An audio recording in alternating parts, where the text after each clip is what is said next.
Greetings everybody, this is John Blackstone.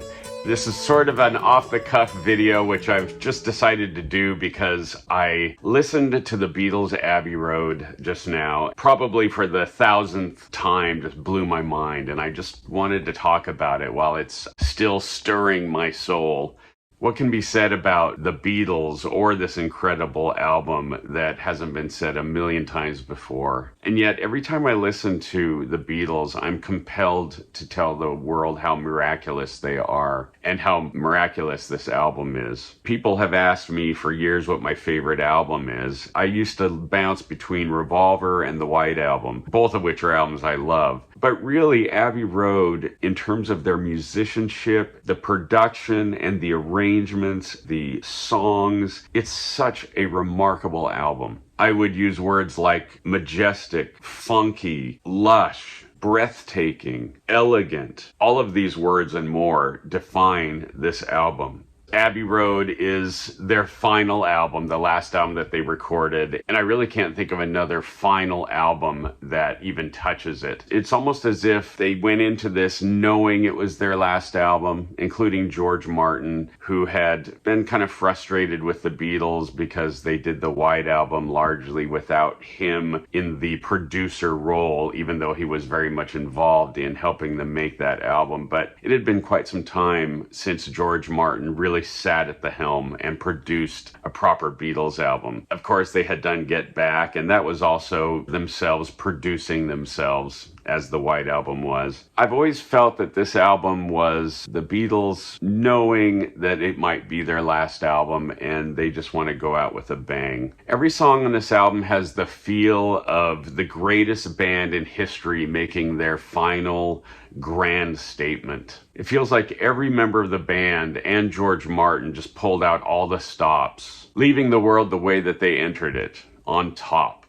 Something that a lot of people have spoken about is how Abbey Road is such an incredible album musically and instrumentally. And I really believe that the reason why all four of the Beatles are so strong as musicians on this album is because they had just spent the last month or so doing rehearsals during the Get Back sessions. Now, anyone who knows the Beatles' history knows that the Beatles really hadn't played a lot other than when they went into the studio to make a record. But in the case of the Get Back sessions, they were playing together almost every day. Don't let me down. Don't let me down.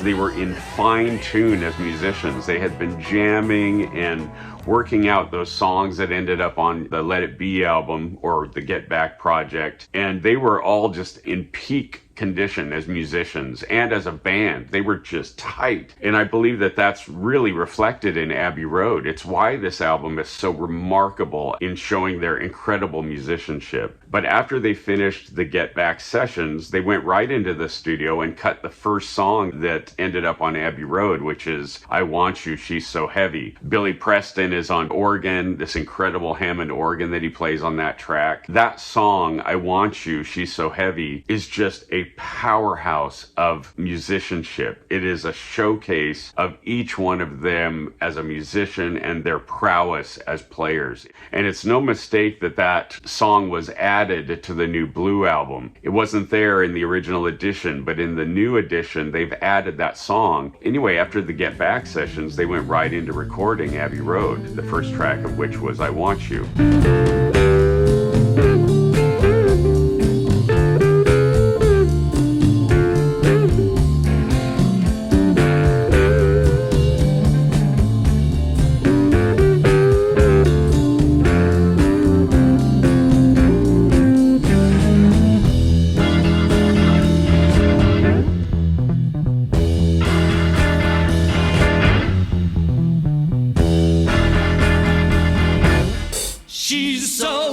Ringo has been interviewed, and he talks about how he had just recently put on calf skin drum heads on his drum kit. He loved the feel of it when he played it. He loved the sound of it. And he's using these new skins on his drum kit during the Get Back sessions. And he really plays fluently, and he plays a lot of fills. And on Abbey Road, Ringo is just at his peak. And there's a lot of drum fills, including of the very famous one and only drum solo on a Beatles track.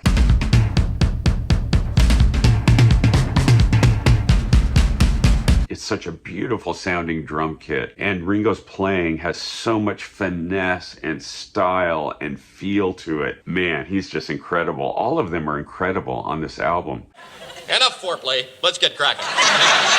So the album opens with Come Together, which is just such a funky, unusual track. In fact, I've tried to think of another track that sounds even remotely like Come Together by any artist, and there isn't one. If you listen to Come Together, it's such an interestingly sparse arrangement. It's so simple, and it opens with one of the coolest drum fills ever recorded on any album ever.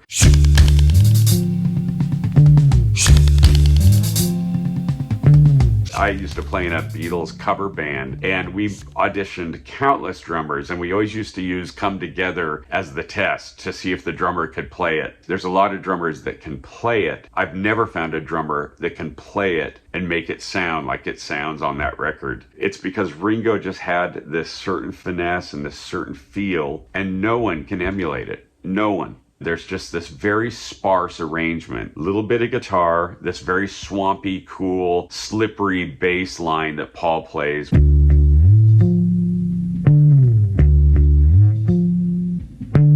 John sings it with so much style. It's one of the greatest rock vocal tracks ever. Here come old flat top, he come grooving up slowly. Where are we going then? Never you mind. So Come Together is one of the coolest opening tracks to any album ever. And then we go into George Harrison's masterpiece, Something. Something in the way she moves attracts me like no other lover. Something in the way she woos me. I don't want to leave her now. You know I believe in how.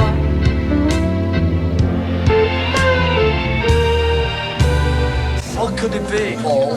Something in the way she moves. What attracted me at all? Just say whatever comes in your head each time. Attracts me like a cauliflower until you get the word, you know. In Frank Sinatra's last years of performing, he used to perform this song. Great song by George Harrison of the Beatles. It's one of the best love songs I believe to be written in 50 or 100 years, and it never says, I love you in the song, but it really is one of the finest. I love listening to George singing this song. It's such a lovely vocal. And Paul comes in singing these beautiful high vocal harmonies. You stick around now, it may show. I don't know. Ringo's drumming is so tasteful. During the verses, Ringo is hitting his kick drum and a snare. Most drummers would ride the hi-hat or ride the ride cymbal to keep the tempo. It's very simple. 1, 2, 3.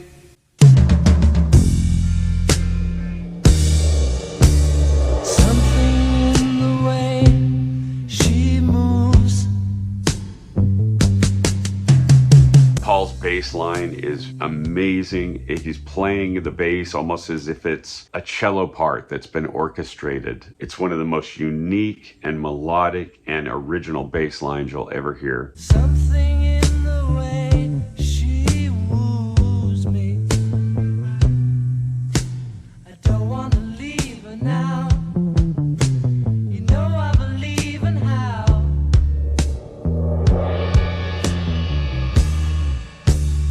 Check out Ringo's drumming on this part. It's so original. These drum rolls that are in the background combined with the little hi-hat bits. So cool. You're asking me, will my love grow? I don't know. I don't know. Check out these beautiful little moments of George Martin's arrangement. Something in the things she shows me. don't want to leave her now. You know I believe in how.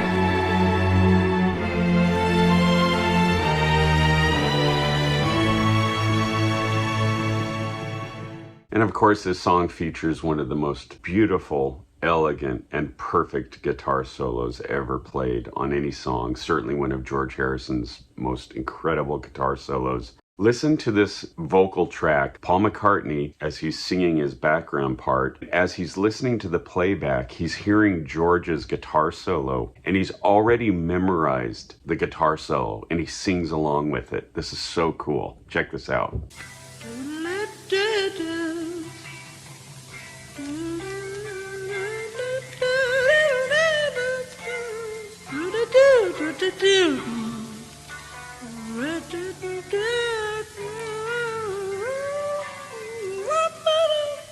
What can be said about this track that hasn't been said a million times? It's simply one of the most beautiful, if not the most beautiful, love song that's ever been recorded, performed by the greatest band that ever existed.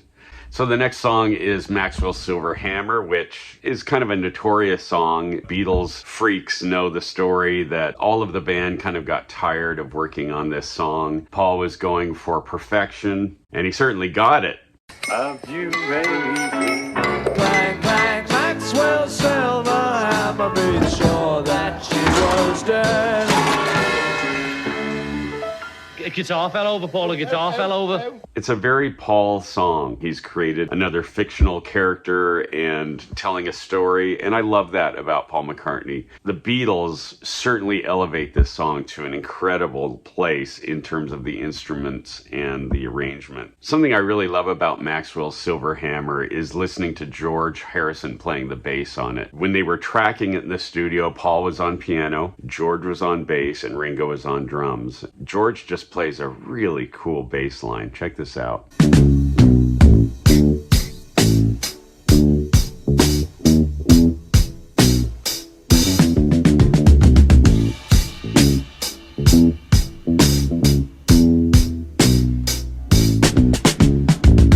Next up is Oh Darling. This song features one of the greatest rock vocals in history. Besides having an incredible lead vocal, this song has gorgeous background vocals. John, Paul, and George singing three-part harmonies that are just incredible. When you told me you didn't need me anymore, oh well, you know I nearly fell down, and oh darling, please believe me, I never let you down. Oh, believe me, darling, believe me when I tell you, I'll never do you no harm. When they were tracking it, it was Paul on piano. John is playing these very cool guitar arpeggios throughout. But one of the standout features of this song is Ringo's drumming. It's one of the best drum performances Ringo ever laid down. Check out what he's playing here on this part of the song.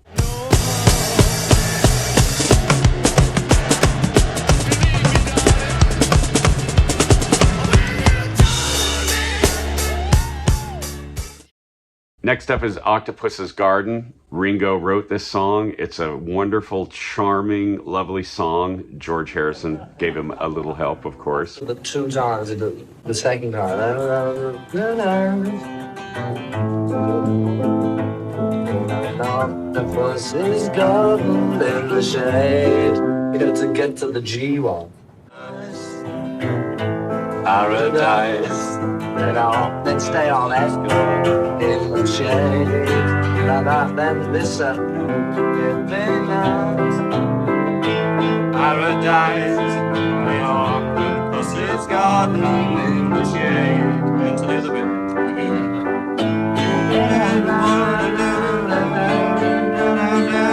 Besides the song just being a very cute and very Ringo-ish kind of song, this song strikes me as all four Beatles in the studio together, playing together, and just giving their all to make this song totally legit. These guys are just firing on all cylinders on this track. George plays beautiful lead guitar that opens up the song.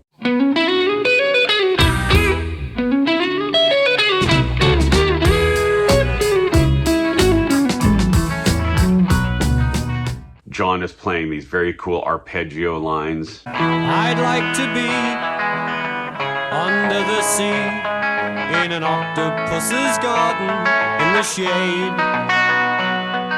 And this song features these beautiful backing vocals that are just so Beatlish, very reminiscent of Yellow Submarine.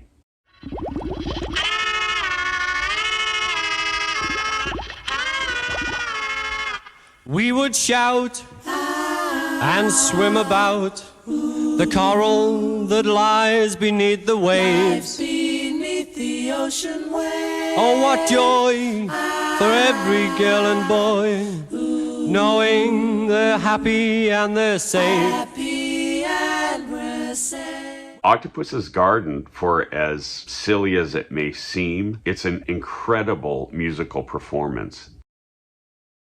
When I was a kid, there was this comedian, Steve Allen. He would kind of mock popular music, and he would stand there like he was reading a piece of important poetry. Then there was this million seller titled Come Together. Here come old Flat Top. He come grooving up slowly. He got Juju Eyeball. He got Toe Jam Football. He got Monkey Finger. He got Walrus Gum Boot. He got Oh No Sideboard. He say 1 and 1 and 1 is 3. Come together right now over me. I rest my case. And I'll never forget that he mocked this song, and this was in 1969 when the album was first released. I want you. I want you so bad. I want you so bad, it's driving me mad. Yeah, it's driving me mad. No one really remembers Steve Allen anymore, but people certainly remember this song. I love the brand new remix of this entire album, Abbey Road, and this song in particular, when I first heard the brand new remix, it really brought a new awareness of just how brilliant it is. This song includes one of John Lennon's most blood-curdling vocals. I want you, you know I want you so bad, babe. I want you, you know I want you so bad. It's driving me mad, it's driving me mad. Yeah! The backup vocals are awesome. She's so heavy.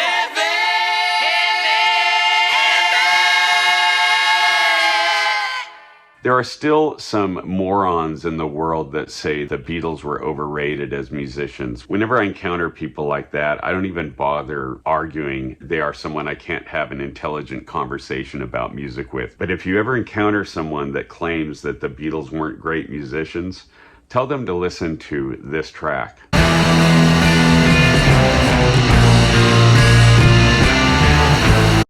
Intermission.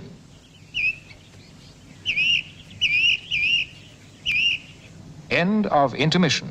And after this incredible, crazy, stunning ending, we get one of George Harrison's masterpieces. This is the most popular download for the Beatles.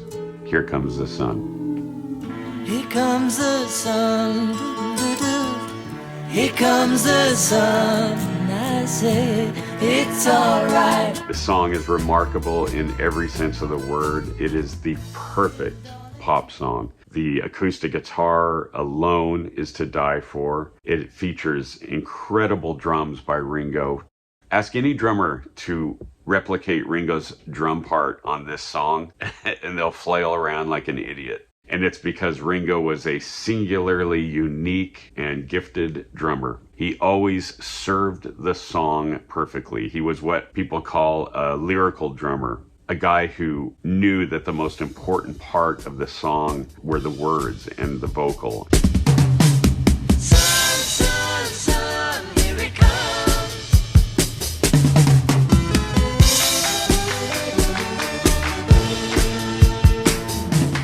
It's a Moog synthesizer that George is playing, and George was the one that introduced the Moog synthesizer to the band, similar to the way he introduced Indian music and the sitar to the Beatles. The 2019 remix that I spoke of before brings out all of the amazing elements of this song like never before. You can hear George Martin's beautiful string score. Little darling, it's been a long, cold, lonely winter. Little darling, it feels like years since it's been here.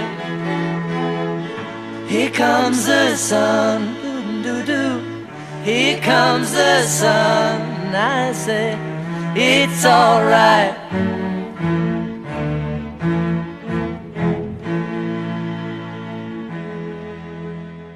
I'll never forget an interview with Keith Richards shortly after George Harrison passed away. Keith Richards said, "Here comes the sun." I mean, come on, man.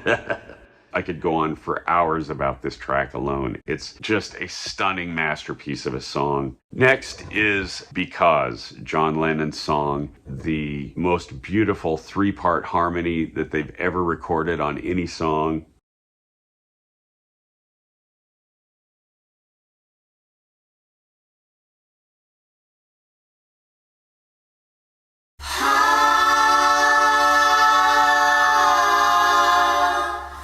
Because the world is round, it turns me on.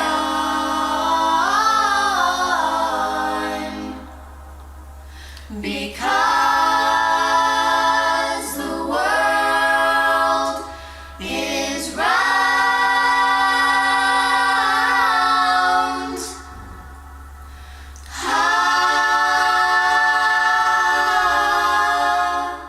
It's a gorgeous melody. It's a gorgeous chord structure. George Martin played a part in helping them to arrange those three-part harmonies and record them. In the studio when they were recording, John was playing the arpeggios.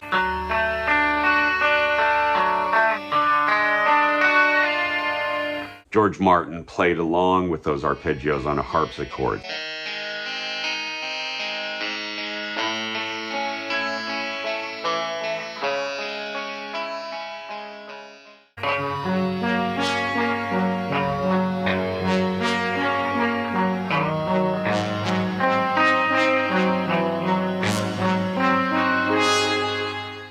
Once again, it's just a beautiful, perfect piece of music.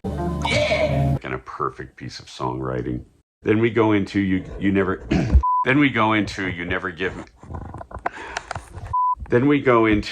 Give Me Your Money. This has always been one of my favorite Paul McCartney compositions. This song is basically like a mini suite. It has 3, 4, 5 different sections to it. It's such a beautiful chord structure that opens the song.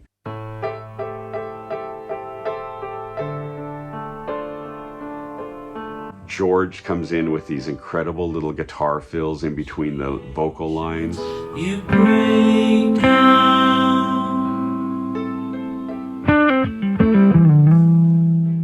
And in the middle of investigation, I break down. Out of college, money spent, see no future, pay no rent, all the money's gone, nowhere to go. Any job got the same.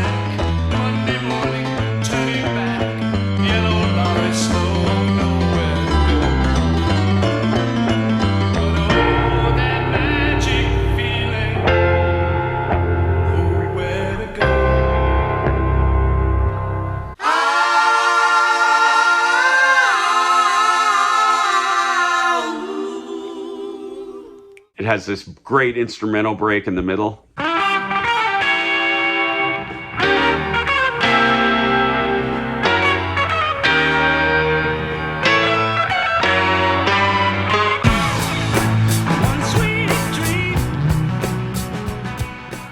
So cool. Incredible guitar. Who else would end a song with 1, 2, 3, 4, 5, 6, 7. All good children go to heaven. 1, 2, 3, 4, 5, 6, 7. All good children go to heaven. Once again, just a powerhouse in terms of the arrangement, the instrumentation. There's just nobody that created music like this other than the Beatles. Nobody. This is so uniquely Beatles. And then this song fades out and we slowly go into the beginning of Sun King.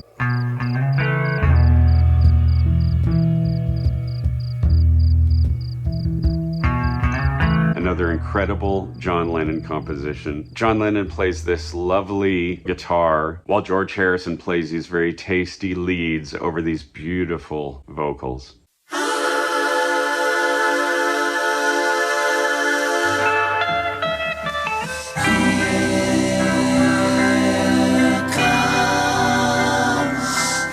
Sun King. Everybody's laughing. Everybody's happy. And then John goes into this gibberish that he sings at the end of the song. John did this a lot during the Get Back sessions too. He would sing these crazy lyrics that sort of echo the kind of stuff that he used to write in the books that he wrote. I was bored on the 9th of October 1940 when I believe the Nazis were still booming us, led by Adolf Hitler, who only had one. Anyway, they didn't get me. I attended Tavaricus schools in Liverpool and still didn't pass, much to my auntie's surprise. As a member of the most publified Beatles, my and PG&R's records might seem funnier to some of you than this book. But as far as I'm conceived, this correction of Short Richie is the best laugh I've ever read. God help and breed you all. He very famously did it on the rooftop during Don't Let Me Down. I know this Reese Godly blue jay go. Blue she does. Yes, she does. Mondo paparazzi, mi amore, chica ferdi parasol. So this song segues into Mean Mr. Mustard, another John Lennon track. Reminds me of something off of the White Album. Very quirky, very John Lennon. The song has a really interesting bass line on it. Boom, boom, boom, boom.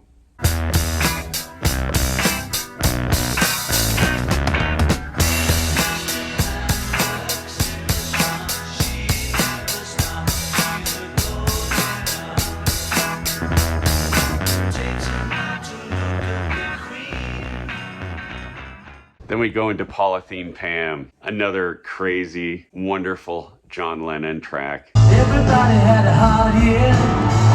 Everybody had a good time. Everybody had a wet dream. Everybody saw the sunshine. Oh yeah. And it has these incredible three-part harmonies rolling behind the lead vocal.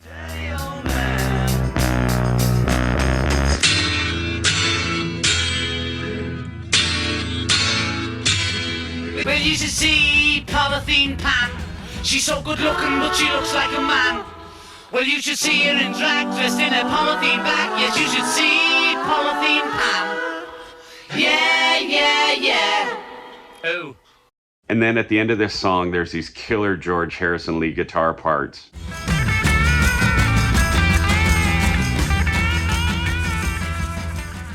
Oh, listen to that now. Oh, look out! She came in through the bathroom window. These last few songs are little snippets of songs that they put together in the studio, but they worked it out and arranged all of these songs in the way that they segue and connect in such a masterful way. Of course, George Martin played a part in doing that. Then we go into Golden Slumbers, which segues into Carry That Weight, and finally the end. Golden Slumbers is easily among my top 5 favorite McCartney compositions ever. It's so majestic. George Martin's orchestral score is so gorgeous on this song.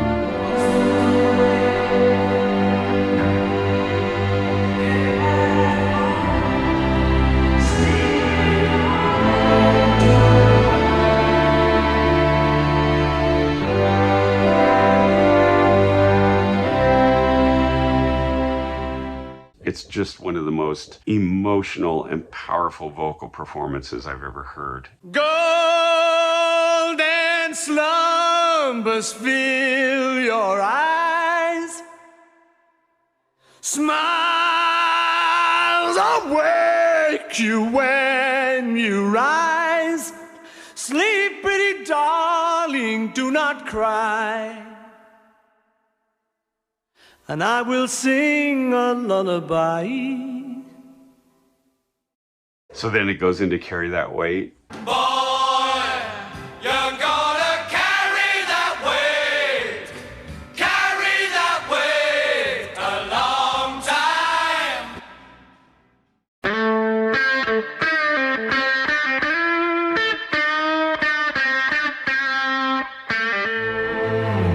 I never give you my pillow.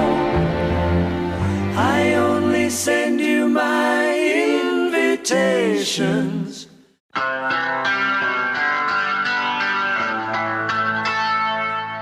And finally, we get a drum solo from Ringo. Not only is it tasteful and groovy, but it's also one of the most beautifully recorded drum kits I've ever heard. And then we go into this powerful outro. Love you, love you, love you, love you, love you, love you, love you, love you, love you, love you. Then we get to this monumental moment in the song when Paul, George, and John trade off guitar leads. They did this live in the studio. Paul's solos are wonderfully edgy and melodic. George's solos are stylistic and beautifully played. John's solos are aggressive and grungy long before that word ever appeared on the music scene. It's an amazing moment in the history of recorded music.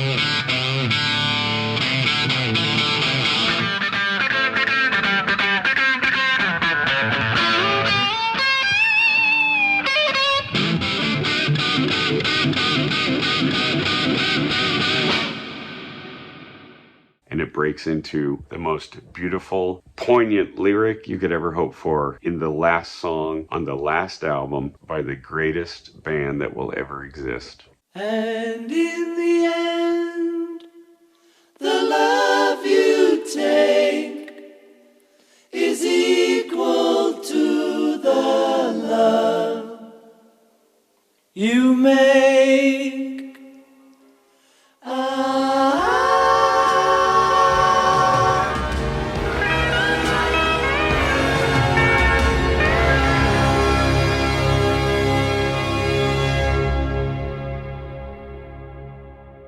Her Majesty's a pretty nice girl. Someday I'm gonna make her mine. Oh yeah, someday I'm gonna make her mine. Here we are 60 years after they broke up, and this band sells as much music as it ever did. The thirst and the hunger for anything Beatles will never end. They were so remarkable and so one of a kind, and what they achieved was really miraculous. The Beatles truly are a phenomenon unto themselves. I could go on for hours about the Beatles and their music. Thank you for listening. I hope you enjoyed this episode. There's more coming very soon. Cheers.